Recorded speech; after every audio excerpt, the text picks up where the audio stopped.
Sahity's Institute of English and Soft Skills. Unique in service for more than 2 decades.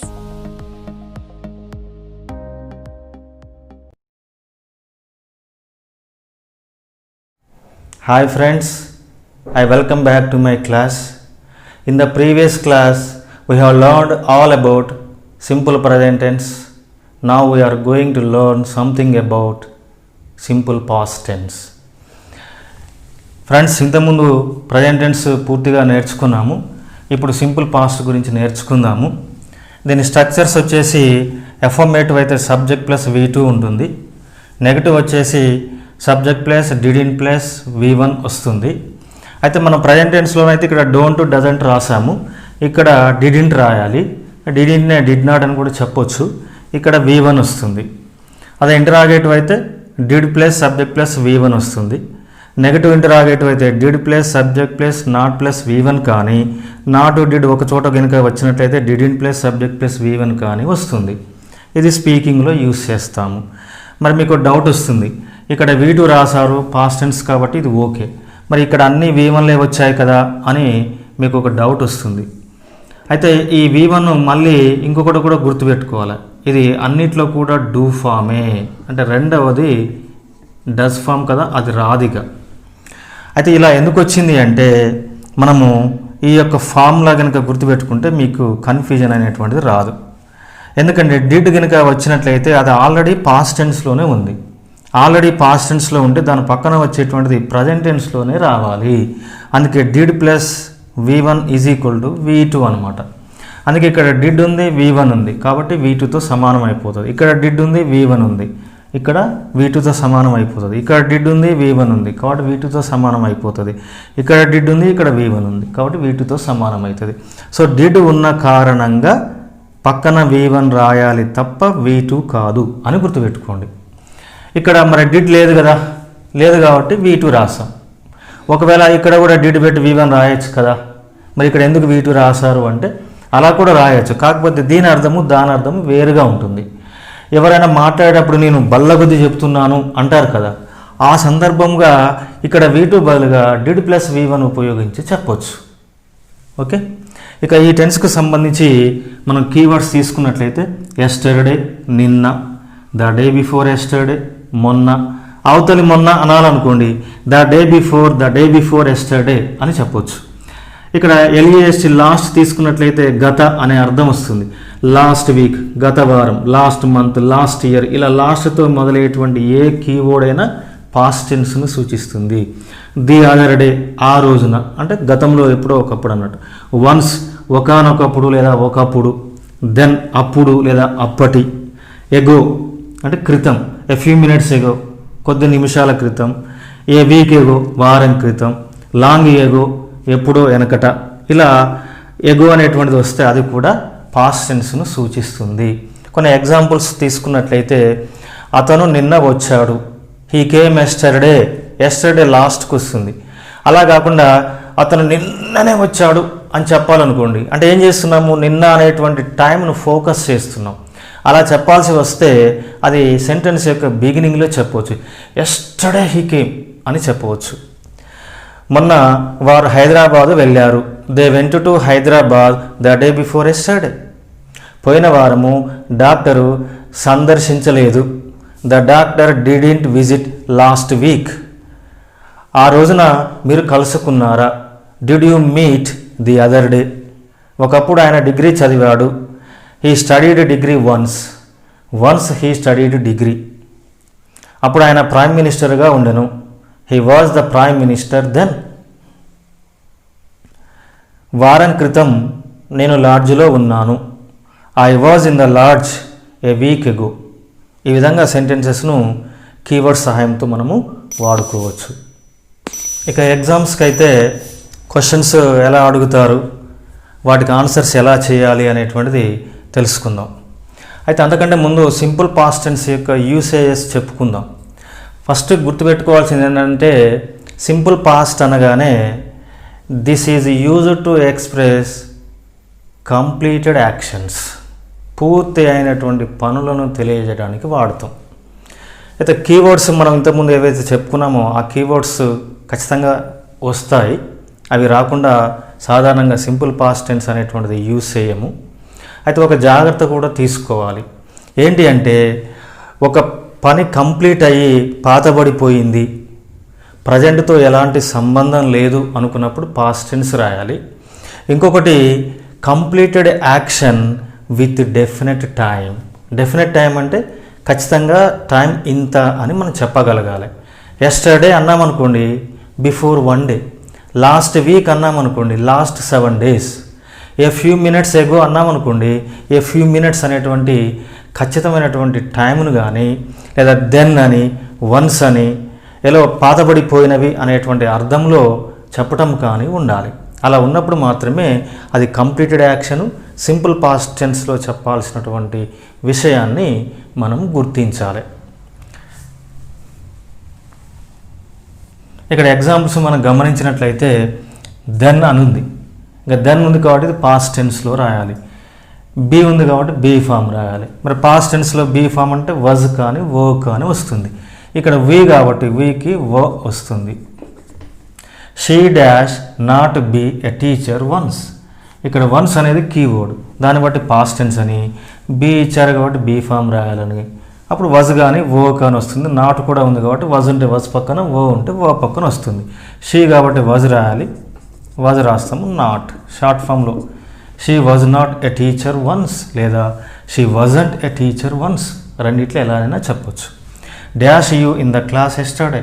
Yesterday past tense, be form, past tense కాబట్టి was కానీ ఓ కానీ రావాలి. You కాబట్టి వ వస్తుంది. Dash Ravi with you last week. ఇక్కడ last week అనేటువంటిది ఆధారము. ఇక్కడ బ్రాకెట్లో బి ఇస్తున్నాను.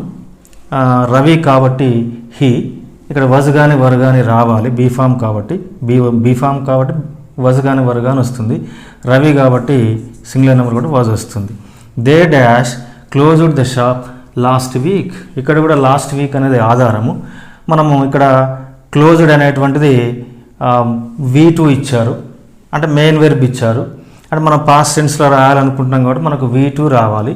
ఇక్కడ ఆల్రెడీ అది V2నే కాబట్టి యాస్టీజ్గా వస్తుంది. They closed the shop last week. Dash you attend the meeting the other day.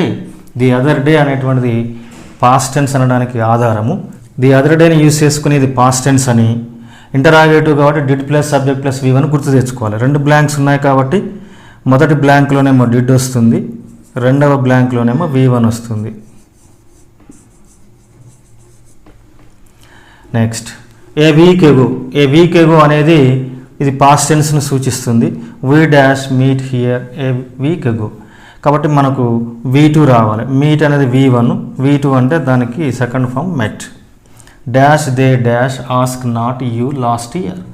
Last year అనేది ఇక్కడ మనకు పాస్ట్ టెన్స్ను సూచిస్తుంది. క్వశ్చన్ కాబట్టి నాట్ కూడా ఉంది కాబట్టి నెగటివ్ ఇంటరాగేటివ్. దీన్ని did in plus subject plus V1 ఫామ్లో రాయాలి. ఇక్కడ దే ఉంది కాబట్టి ఏదున్నా డిడే వస్తుంది పాస్ట్ టెన్స్లో. నాట్ కూడా ఉంది కాబట్టి డిడింట్. ఇక్కడ పక్కన V1 రావాలి, ఆస్క్. ఈ విధంగా ఆన్సర్ చేయాల్సి ఉంటుంది. ఇంకా ఎలా వాడచ్చో ఇంకొన్ని ఉదాహరణల ద్వారా నేర్చుకుందాం. Though he paid he dash not get the bill. ఇక్కడ పెయిడ్ ఉంది, ఇది V2. ఇక్కడ దో అనేటువంటి కంజంక్షన్ ఉంది. ఇలా ఒక కంజంక్షన్తో కలిపినప్పుడు 2 క్లాజెస్ వస్తాయి. ఒకటి పాస్ట్ టెన్స్లో ఉంటే ఇంకొకటి కూడా పాస్ట్ టెన్స్లోనే రాయాలి. సో ఇక్కడ కంజంక్షను, ఇక్కడ V2, మళ్ళీ సేమ్ పాస్ట్ టెన్స్ రావాలి అనేది దీని ద్వారా తెలుసుకుంటున్నాము. ఇక్కడ నాట్ ఉంది, గెట్ ఉంది. అంటే పాస్ట్ టెన్స్ అనుకుంటున్నాం కాబట్టి నాట్ రావాలంటే డిడ్ నాట్ లేదా డిడింట్, పక్కన V1. గెట్ అనేది ఆల్రెడీ V1ఏ కాబట్టి డిడింట్ గెట్, లేకపోతే డిడ్ నాట్ గెట్ అని రాయొచ్చు. ఇక్కడ వెన్ అనేటువంటి కంజంక్షన్ ఉంది, సా అనేటువంటి V2 ఉంది. సో కంజంక్షన్ V2, ఇక్కడ 2 పార్ట్స్ ఉన్నాయి. సో దీన్ని పట్టుకొని ఇది కూడా ప్రజెంట్ టెన్స్లోనే రాయాలి అని గుర్తు తెచ్చుకోవాలి. ఇక్కడ కాల్ ఇచ్చారు, అంటే పాస్ట్ టెన్స్లో రాయాలంటే V2 రాయాలి, దానికి V2 వచ్చేసి కాల్డ్. ఇక్కడ సెంట్ అనేటువంటి V2 ఇచ్చారు, బట్ అనేటువంటి కంజంక్షన్ ఇచ్చారు, దాని తర్వాత ఒక పార్ట్, దీని ముందు ఒక పార్ట్ ఉంది.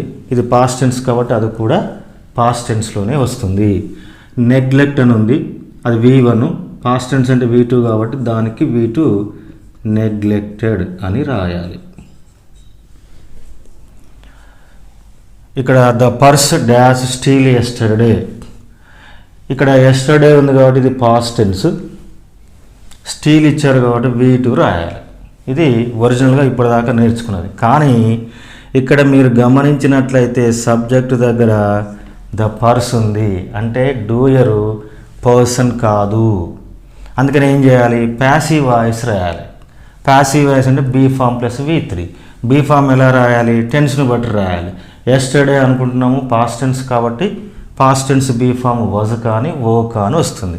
పర్స్ సింగులర్ నెంబర్ కాబట్టి వజ్ రాయాలి. నెక్స్ట్ V3, స్టీల్కు V3 స్టోలెన్, ఈ విధంగా ఆన్సర్ వస్తుంది. He dash appoint last week, ఇక్కడ లాస్ట్ వీక్ అనేటువంటిది పాస్ట్ టెన్స్ను సూచిస్తుంది. నెక్స్ట్ ఇక్కడ అపాయింట్ అనేది V1, దీన్ని V2 కనుక రాసినట్లయితే అపాయింటెడ్ అనే అర్థం వస్తుంది. ఒకవేళ అతను అపాయింట్ చేసినట్లయితే ఈ అర్థం వస్తుంది. అలా కాకుండా అతన్ని ఎవరైనా అపాయింట్ చేశారనుకోండి, అప్పుడు దీన్ని ప్యాసివ్ వాయిస్లో రాయాలి. అంటే అప్పుడు ఏమొస్తుంది అర్థము, అతను గత వారము నియమించబడ్డాడు అని వస్తుంది. సో ఆ అర్థంలో కనుక రాయాలంటే బీ ఫామ్ ప్లస్ V3 రాయాలి. ఇక్కడ పాస్ట్ టెన్స్ అనుకుంటున్నాం కాబట్టి వజ్ వస్తుంది. V3 అనేది అపాయింట్కు అపాయింటెడ్,